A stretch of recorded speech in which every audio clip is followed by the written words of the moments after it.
Bienvenue sur la chaîne Pradel Science. Aujourd'hui, je te propose la correction de l'activité 1 sur les signaux sonores.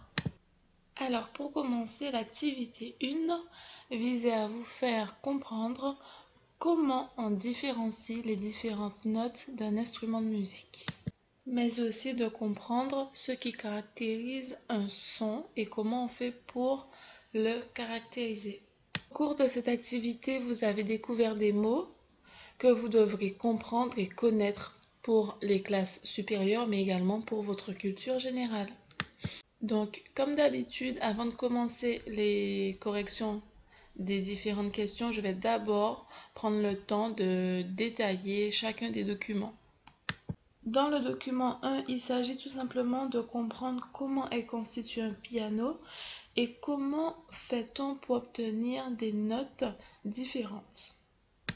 Comme vous pouvez le voir dans le document 1, il y a un clavier de piano avec des indications en rouge. Ce qui est écrit en rouge, ce sont les différentes fréquences qui sont jouées quand on appuie sur la touche qui indique la flèche. Par exemple, si vous appuyez là où il y a la flèche qui correspond à 110 Hz, vous aurez un son qui correspond à une fréquence de 110 Hz. Et c'est pareil pour toutes les autres touches de ce clavier de piano.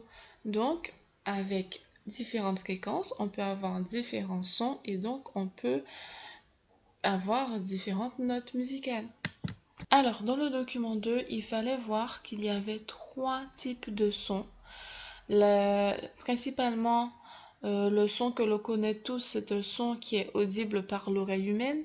Donc, ce son est compris entre 20 Hz et 20 000 Hz. Cependant, ce document apporte comme information qu'avant 20 Hz, il y a des infrasons et après 20 000 Hz, il y a les ultrasons.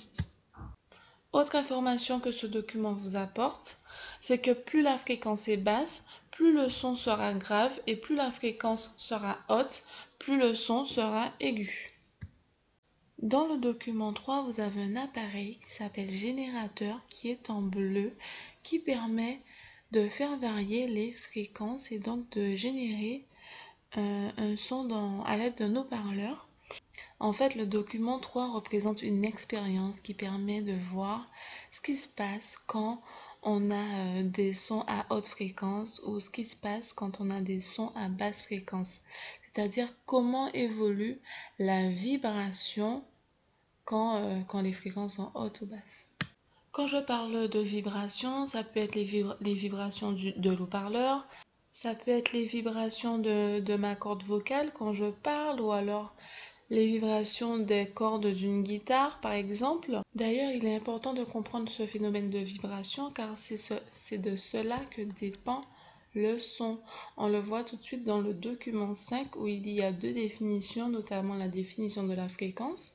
La fréquence, c'est le nombre de vibrations par seconde, dont l'unité est en Hertz, et la hauteur du son, qui est une caractéristique qui permet de savoir si le son est grave ou aigu. Pour rappel, un son aigu est un son qui a une fréquence élevée et un son grave est un son qui a une fréquence basse. Maintenant que j'ai expliqué rapidement chacun des documents, je passe à la correction des questions et je commence tout de suite par la première question. Quelle est la grandeur qui caractérise la hauteur d'un son? Alors la grandeur, c'est la fréquence, car pour rappel, si vous avez un son aigu, c'est que la fréquence est élevée. Si vous avez un son grave, ce sera que la fréquence sera faible. Du coup, on enchaîne. Deuxième question. De quelle fréquence le générateur doit s'éloigner pour avoir un son de plus en plus aigu? Donc forcément, pour avoir un son de plus en plus aigu, il faut que le générateur s'éloigne des basses fréquences. On continue. Question 3. La fréquence du générateur devra être inférieure à quel nombre pour avoir un son de plus en plus grave? Pour avoir un son de plus en plus grave, il faut que la fréquence soit de plus en plus petite. À partir de quelle fréquence il y a des ultrasons? Il y a des ultrasons à partir de 20 000 Hz. On a donc fini la correction de cette activité. On va faire un petit bilan qui correspond à la partie 4, conclusion, qui va vous permettre de faire le point sur tout ce que vous avez pu découvrir tout au long de cette activité. On peut caractériser un son grâce à 3 critères, sa vibration, sa hauteur et sa fréquence. Un son est grave quand sa fréquence est faible et que sa vibration est élevée. À l'inverse, un son est aigu quand sa fréquence est élevée et que sa vibration est faible. C'est tout pour cette activité. Il y avait des exercices qu'on va corriger tout de suite. Dans l'exercice 1, vous aviez une liste d'éléments parmi lesquels il y avait des émetteurs de son et des récepteurs. La consigne vous demandait de mettre dans un tableau les émetteurs, donc les éléments qui produisent un son. Donc on va faire par élimination. Le micro, il reçoit un son qui provient de notre voix ou d'une musique, peu importe. Donc c'est un récepteur. Les écouteurs également, ils permettent de recevoir un son ou de le transmettre, mais pourtant c'est pas eux qui le produisent puisque c'est la voix qui le produit, qui produit le son quand on parle. Ensuite, les oreilles, les oreilles permettent de recevoir un son également. À l'inverse, la voix, elle produit un son. L'haut-parleur produit un son et la guitare également. Donc, il fallait mettre dans votre tableau la guitare, l'haut-parleur et la voix.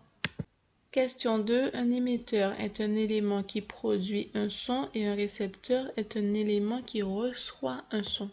Pour l'exercice 2 avec Amine et Lucas, je vais juste donner les réponses parce que sinon la vidéo durera trop longtemps. Donc si vous avez des questions ou des incompréhensions, vous allez les poser en commentaire. Alors, quelle est l'unité de la fréquence? L'unité de la fréquence, c'est un Hertz. Ensuite, Lucas a joué une note audible puisque sa note est comprise entre 20 et 20 000 Hz, ce qui correspond au son audible. Et pour rappel, un son audible, pour ceux qui ne savent pas, c'est un son que l'oreille peut entendre, un son perceptible par l'oreille humaine. Je m'arrête là pour cette vidéo, sinon elle sera trop longue. En attendant, abonne-toi et laisse un like. Et je ferai l'activité 2 sur une autre vidéo. À bientôt!